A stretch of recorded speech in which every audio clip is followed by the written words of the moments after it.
SIMAS is weer daar in die nuus. Dis die gesondheidsversekering vir staatsbeamptes. Dis nou al amper 4 miljard 'n jaar wat ons daarop bestee. Ja, so dit is die regering wat sê hulle het 3,9 miljard, so dis 'n biljoen vir die wat so 'n bietjie platvloers wil praat.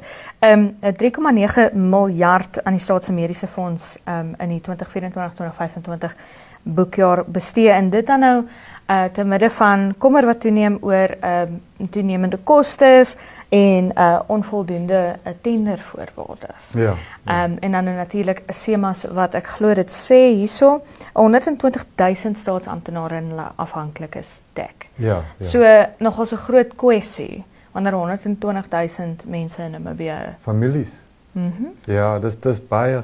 En deel van die kwessie is ook natuurlik dat MedHealth Namibia nog altyd die administreerders is, alhoewel daar al in 2020 getender was, maar daai tenderproses het was nooit voltooi nie.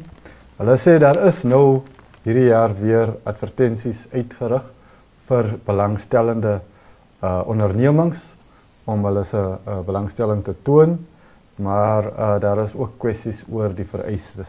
Maar lees gerus meer daaroor.